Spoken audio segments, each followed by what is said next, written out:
Good evening, everybody. Welcome to another edition of the Dan Banchero Show, only on YouTube. I'm your host. I'm probably the nicest guy you're ever going to meet, Dan Banchero.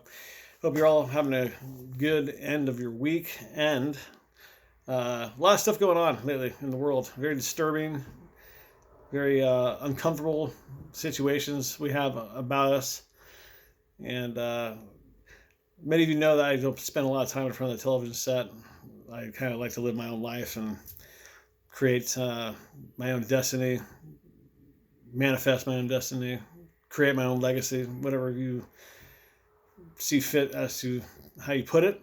A lot of these painful things that I see maybe reflect on the pain I had to go through in order to set a foundation in place to change things. So, foundation is the topic of today's episode of the Dan Banchero Show.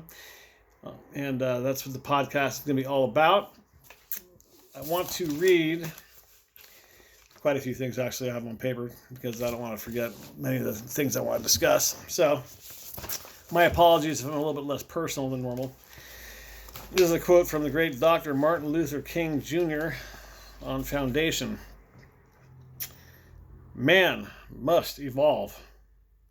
For all human conflict is a method which rejects revenge, aggression, and retaliation. The foundation for such a method is love.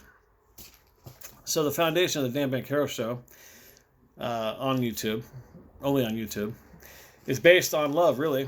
I would feel it's a disservice, and I feel it's my responsibility to present solutions that were presented to me and to help me have a better life. And circulating it to you, because I believe in the law of circulation, you see. And since I started doing this show, life just blossomed and has gotten better for me. So, if I want other people to flourish, I will continue to do this. And it's fun. I'm enthusiastic about it every time I do this show. I get excited about it. And one might say I am just enthusiastic, and maybe I am just excitement. So, lately, I've been feeling this intense feeling of divine love like flowing through me, and here I am again, sharing more stuff that helped me to pass on the wisdom of the ages and others. So I'm not just making this stuff up. It's just handed to me, so I'm handing it to you. So thank you for joining me.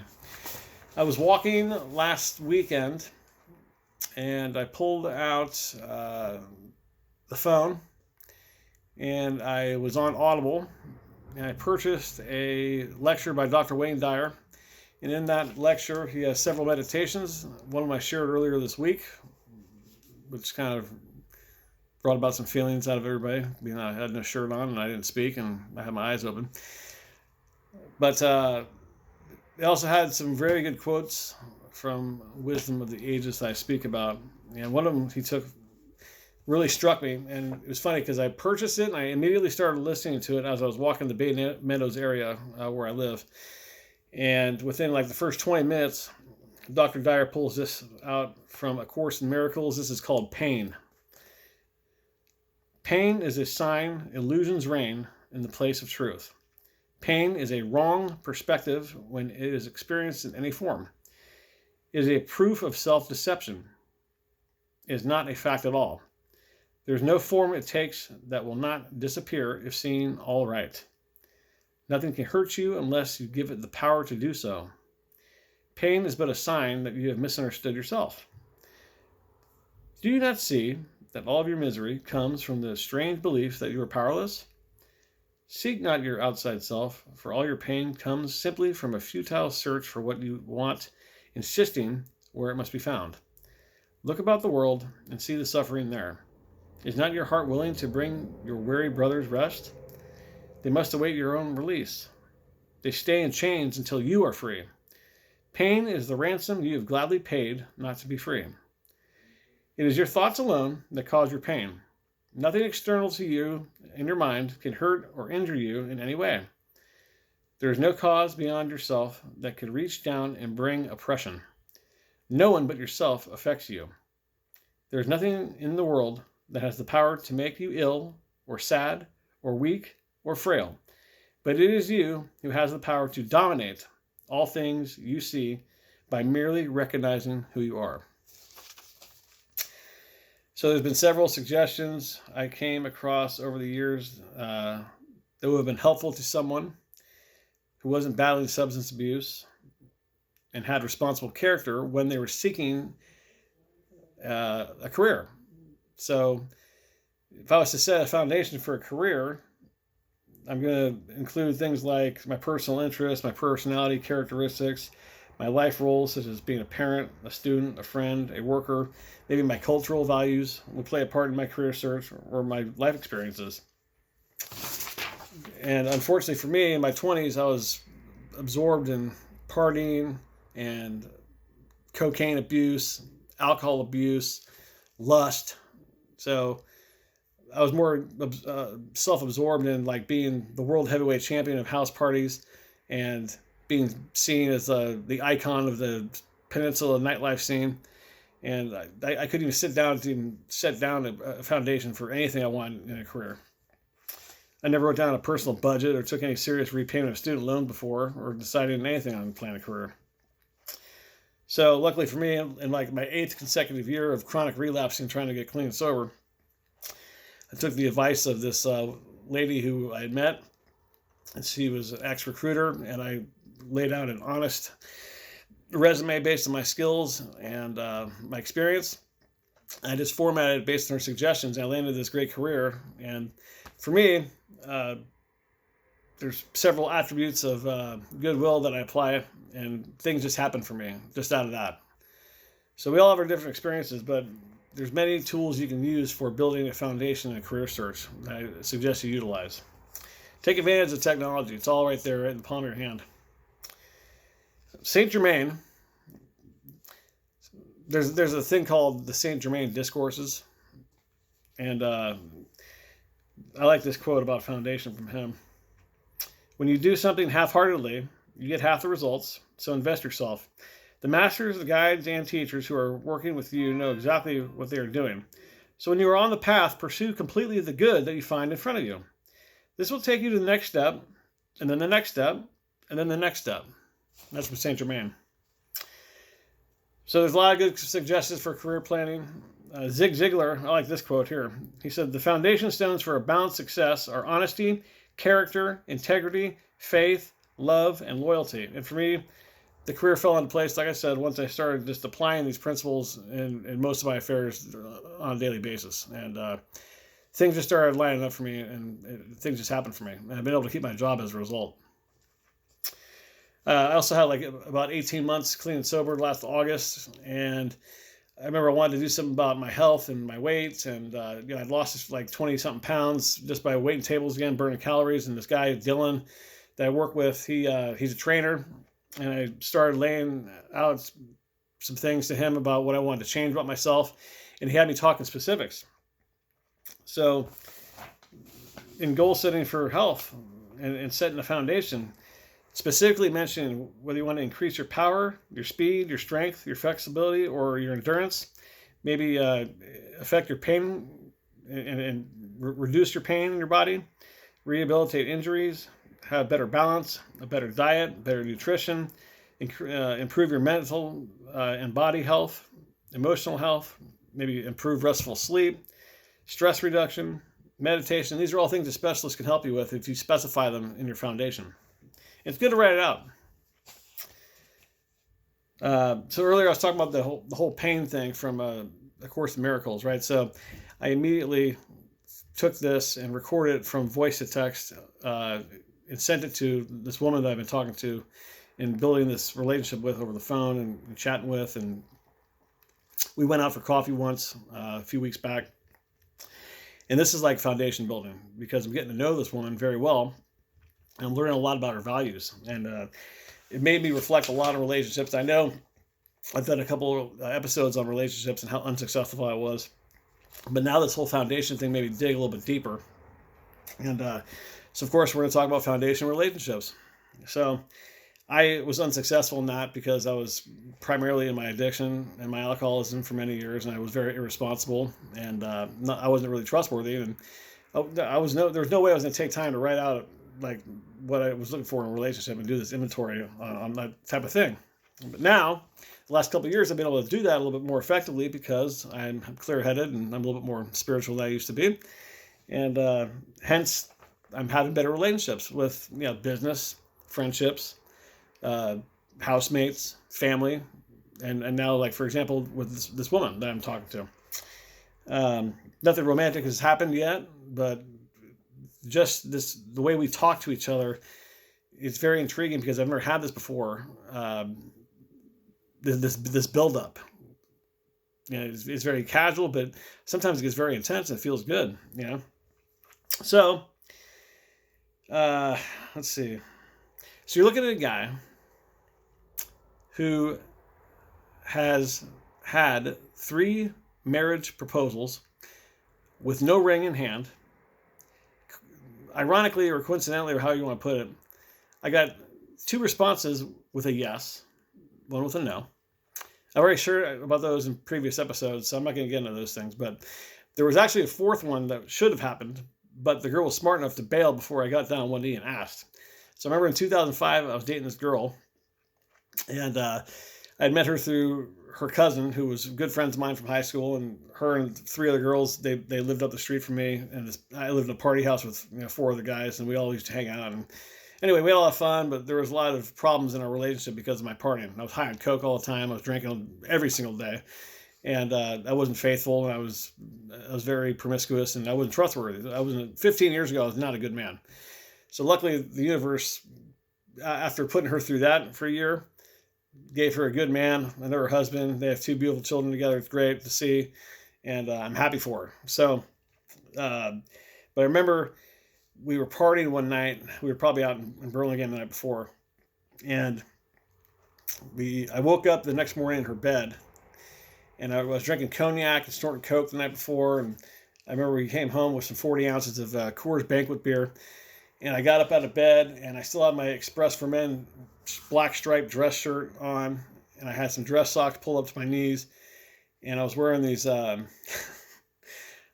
boxer shorts that were Eric Cartman dressed up as a police officer from South Park, and it said, "You will respect my authority." So I'm wearing these like boxer shorts that a teenager would wear, and many of you know that I haven't worn underwear since 1998, but when I was dating her, she made me wear underwear to bed.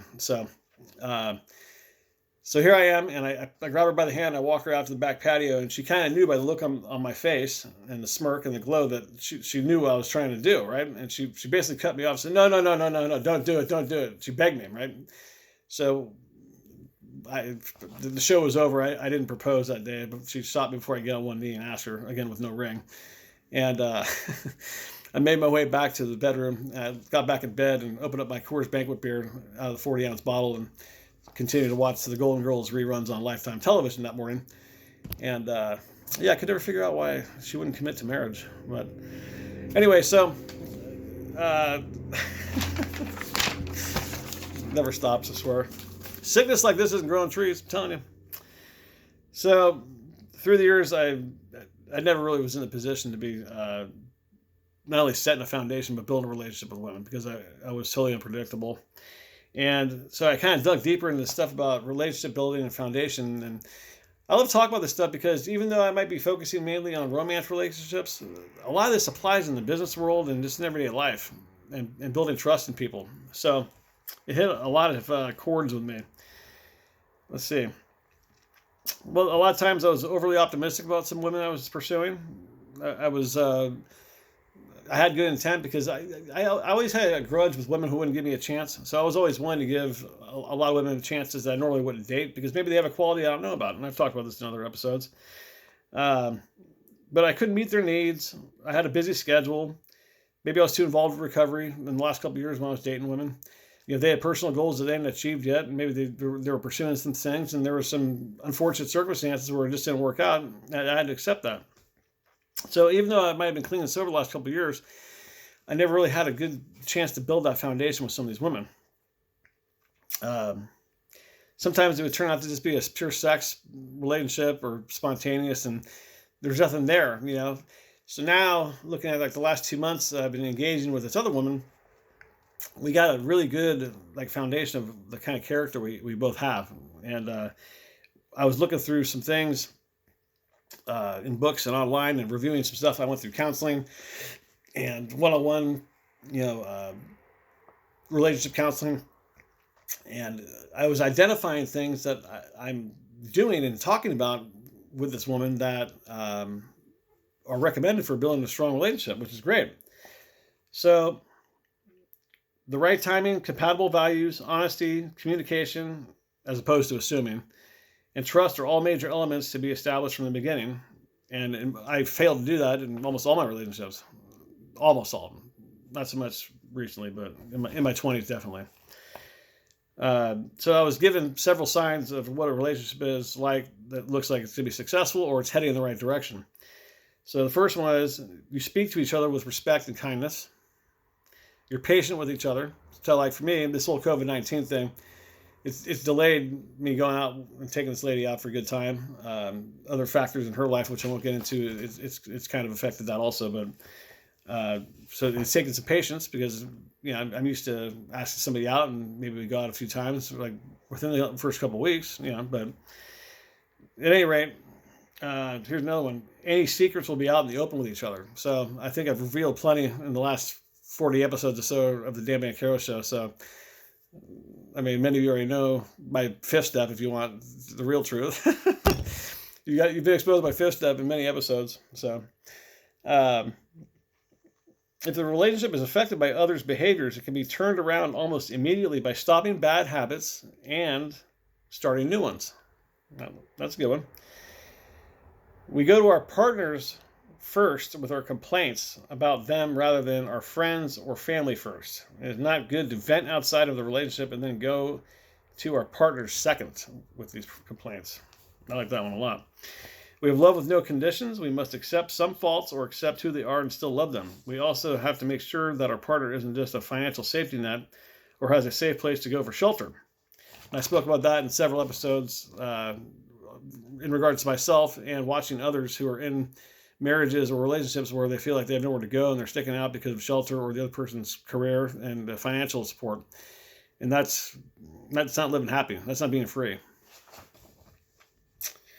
We need to feel comfortable expressing ourselves about beliefs, feelings, and we need to be vulnerable. Sometimes I wasn't able to talk about these things because I thought the girls would think I was a sissy, a pussy, a wimp, or weak. And I thought maybe I needed to present myself to be a little bit more macho, and that's not always the case. And now for me, it's very important that I speak like this, like I'm talking to you and being like open. And she better be interested in what I'm talking about. And I want to have that connection because it's spiritual solution-based thinking. So I love it when we pull out, me and her will pull out like a Bible scripture or something we heard from a preacher or maybe a pastor or a lecturer that I've heard. And we're bouncing these ideas off each other. It feels good. It feels right. So we need to feel comfortable. I want my woman to share spiritual solutions, peace, and wisdom with me. I want us to grow together. So like one thing I was guilty of is getting caught up in rehashing similar issues over and over again until we had to build up walls. And I did that with a couple of women that I dated. And I began telling people or women what they wanted to hear because they would not leave the past behind. They couldn't bring up the same argument or thing that I thought was done with years ago. They bring it to the table again. So they weren't over it. They hadn't forgiven me, so we couldn't move forward. I want to find a solution to move forward, and if the other woman is not willing, then the relationship it's not going to grow any further. It's not going to flourish. So I would choose to align with that energy. We'd get into arguments and we'd say hurtful things. And the relationship would die. So Eckhart Tolle said this. Here's a good one. Discontent, blaming, complaining, and self-pity cannot serve as a foundation for a good future, no matter how much effort you make. Neither partner should feel or be judged. They should not feel or be belittled. Neither should ever feel like they are not being listened to. Sometimes I get sidetracked, and I've done that in the past. We need to be able to express ourselves. Mutual respect is vital for relationships to be healthy. So chemistry and physical attraction can only go so far. Yeah, it's usually like the first thing. But If enough questions aren't asked from the beginning, values aren't going to be discovered early on. And this could be very helpful. It could solve wasting each other's time. So like me and this lady that I'm talking about, we got a pretty good idea of what our character's like already. And we asked a lot of questions, but also we just kind of just shared a lot about each other, and we're finding things out. For me, being in the management world in chaotic restaurants and being corporate in situations, over communicating has been a big thing with me. Sometimes I'll text her and other women that I've dated, like they'll ask how you doing. I'll state how I'm doing, and then I'll expound on that, and all of a sudden I got these long-ass text messages, and sometimes I feel guilty about it because I'm like, oh man, they just asked one question, I sent them all these paragraphs. But you know what? Sometimes over-communication is better than little communication, because then there's no gray areas. They kind of know what to expect. It's kind of a way of developing consistency. So I'd have these one-sided conversations with other girls I did, right? And me before we would come up quite a bit. It's not a sign of a solid relationship. Compromise satisfies both parties. It may take some time to develop. In my case, with my daughter's mother, I was the plaintiff in court, but I was getting treated like the defendant because there was no compromise being made, and it got ugly. So in this case, it only takes one person to initiate a change. Closed mouths don't get fed. So if you want something to change, you gotta request it. So not just in romance, but in all relationships, our behavior is the most important signal of how we want to be treated. So that's why I like to use this union of my conception of God's will or goodwill and try to align my attitude with that, because I'm teaching people how I want to be treated. Consistency is important because knowing what to expect allows the other individual to lower their guard and become vulnerable. So I give a lot of compliments. I like positivity. I don't like to criticize and talk nasty, and it's just not my nature. I might observe things, but for me to overanalyze, it's not worth it. So I give a lot of compliments. Compliments are great, but it has to be with no agendas, and they got to be sincere and with the right intent. Some of the littlest details of compliments can be very helpful in all relationships, not just if I'm pursuing a woman, or if I'm trying to please my partner or make her feel good, or show my appreciation for something that she's doing well or something that I like. It has to be sincere and honest intent. No agendas. So some people have been able to take compliments over the years because some of the women I dated were either beaten, slapped, cheated on, verbally abused. I forget that I try to be with women in recovery so they understand me, and we're talking about spiritual principles. But I also have to remember that we all have a past, and we're all treated in different ways, and we're reacting to the set conditions of our life based on what we know about ourselves up until that very moment. So I got to respect that not all women are going to receive my love or my kindness the way I expect it to be received. They might think I have some motive. So that's okay. You got to develop trust in these relationships. Some things take time. Again, I got to have patience. So what people don't realize about me either is that I know in my heart now, and it's so clear, that we have very little time on earth as human beings. So I'm a spiritual being having a human experience. And there's certain things that people might think I'm trying to overdo things or impress women or whatever. I'm just trying to have a good time. If it feels natural, it's practical, and I'm not putting myself in the hole financially, then it's okay. I just want to enjoy my time on this earth, and I want to do it with one woman. And that's it. So we got to take on challenges together. So me and her were just talking about this. I'm not getting into the details, but I basically said strong relationships, they take on challenges together. Also in the workplace, also at home, also in friendships, right? We're going to be presented with situations where we're going to learn together, and we want to create opportunities and activities to create romance. And if there's not, there's probably not going to be any relationship. Or like Zig Ziglar said, it's going to be half-assed. Sincere apologies and forgiveness and the need to win arguments are extremely important for relationships to work. For me, negative talk and name calling became a part of it when I was either drinking or I didn't know how to react to life, and I would attach that energy, and that's how I would respond. So now I'm not doing it anymore. So I'm going to be looking for a woman to make happy, with what I'm doing. I can't make people happy, but I'd like to cheer them up or make them feel good. I can't be looking for a woman to make me happy. Either I'm happy or I'm not. It's a choice. Now I've learned about myself. So I'm going to accept her flaws. Okay. Couples need to be open to talk about uncomfortable topics. Couples need to not engage in yelling, screaming, or losing their tempers. Couples will not be a line crosser or put up with it very long, because it becomes easier to do over and over again if you continue to allow it. Line crossing is like stepping over your boundaries, obviously. I've dated many habitual, degenerate line crossers. I will not manipulate to get my way. That's a big one. I want quality time with her. That's huge too. It might not happen as frequently, but I do want it. I will not bring her down in any way. So if I'm going through something, I'm not going to drag her down with me. I'm going to state how I'm feeling, and hopefully she'll be able to present a solution to me if I'm struggling with that.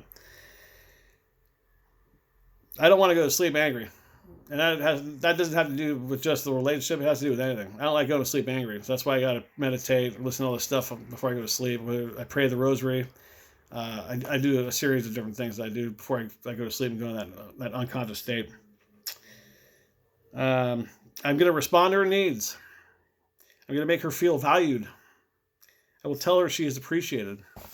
These are all big things. So yeah, we have all these resources on how foundation is important in business, health, and romance, and it's all available online, man. And I see how they all intertwine in order to have a successful life. So this show is about presenting solutions and what's helped me over the years. I was a screw-up. So today I have complete dominance over my thoughts. I don't let my thoughts dominate me anymore. And it's made a huge difference. Like for me, I had to take the 12 steps in order to get a better foundation on all these things, to build more foundations. But I use Bible scripture. I use these lectures. I use these meditations. I use all this literature. I got all these bookshelves full of stuff that's helped me over the years. And I've taken this compilation to build this show because I'd feel selfish if I didn't share it with all you guys and girls. Here's what John D Rockefeller said about the foundation and the Bible. We can never learn too much of his will towards us, too much of his messages and his advice. The Bible is his word, and its study gives at once the foundation of our faith and an inspiration to battle onward in the battle against the tempter. Very good. So this lady gave me a gift for my birthday a few weeks ago, and many of you have seen it. It's called Footprints. It's about walking with the Lord, and there's a lot of Bible scriptures from it. So I like these and to read these. These are both from Duetermony, page 13. Love the Lord your God. Walk in all his ways. Hold fast to him. That's Duetermony 11:22. Next, the Lord will establish you if you keep the commands of your Lord God and walk in his ways. That's Duetermony 28:19. Walking in his ways is another way of saying living by his values, living by his principles, living by goodwill, applying those attitudes in everyday life. That's how my life's going to flourish in God's way, in Christ's way. I also take some wisdom of Confucius, Lao Tzu, Buddha. It's all the same principles of love. Love is the dominant willpower. It branches off all these other powers of the will. Fear was the dominant one that branches off things like anger and lust and distress. So these are all things we got to take a look at. And my relationships are getting better, but I had to build a foundation by setting these things down on paper, what I want, and addressing things that I'm not doing. And life's getting better and better. More and more answers come to me, and hopefully you got something out of this. So hope you all enjoy the month of June, what we have left, and things will turn around if we change our thoughts. We have dominance over our thoughts. Once we are able to identify that, I'm telling you, watch your world change. Thanks for joining me here on the Dan Banchero Show. Hopefully I'll see you next time for when we get back into the Recovery Timeline episodes 2016. All right. Have a great night.